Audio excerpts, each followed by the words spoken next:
अस्सलाम वालेकुम अज़ीज़ तलबा व तालिबात। मैं जावेद साहब आपकी खिदमत में। बच्चों, 5वीं जमात की उर्दू की किताब है।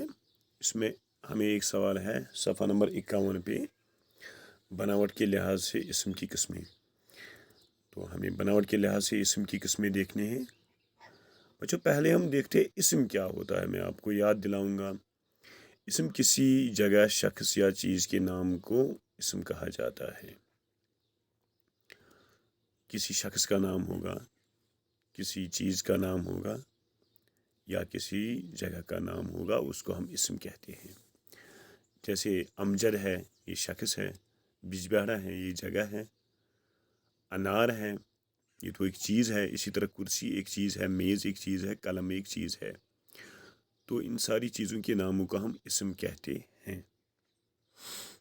इस इस्म को हम इंग्लिश में, अंग्रेज़ी ज़ुबान में नाउन कहते हैं।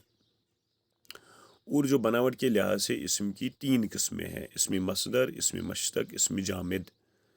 पहले लफ्ज़ी माने देखेंगे हम। मसदर क्या होता है? मसदर होता है निकलने की जगह, और जो मश्तक होता है वो है निकला हुआ, और जो जामिद होता है वो है जमा हुआ, किसी जगह ठहरा हुआ। तो बनावट के लिहाज से इस्म की 3 किस्में हैं, इसमें मसदर, इसमें जामिद, इसमें मश्तक। पहले देखते हैं हम इसमें मसदर। इसमें मसदर वो इस्म है जो खुद तो किसी इस्म से न बना हो। ये किसी इस्म से नहीं बना होता है, मगर कायदों के मुताबिक इससे बहुत से अल्फाज हम बनाए जा सकते हैं। लेकिन हम इससे बहुत से अल्फाज बना सकते हैं। इस इस्म को हम इसमें मसदर कहते हैं। जो ऊपर हमने देखा था, मसदर हो गया निकलने की जगह।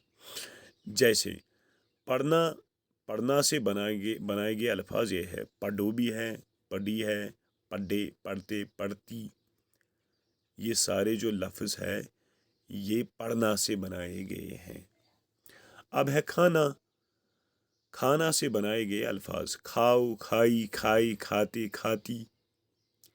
इसी तरह है लिखना। लिखना से बनाए गए अल्फाज कौन कौन है? लिखो, लिख, लिखो, लिखी, लिखे, लिखते, लिखती। तो ये इसमें मसदर है आपके सामने। अब हम देखेंगे इसमें जामिद। इसमें जामिद वो इस्म जो न तो खुद किसी इस्म से बना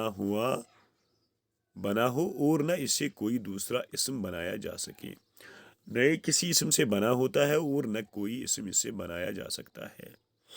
ये जामिद है, ठहरा हुआ है। जैसे मेज़ है, कापी है और दवात है, कलम भी है। तो ये इसमें जामिद है। अब आपके सामने है इसमें मश्तक। ऐसा लफ्ज़ या कलिमा जो किसी दूसरे लफ्ज़ से निकला हो, यानी इसके पीछे एक मादा यानी मसदर भी मौजूद हो, इसको इसमें मश्तक कहते हैं। मसलन लिखना से हम बना सकते हैं लिखाई, पढ़ना से पढ़ाई, जागना से जाग।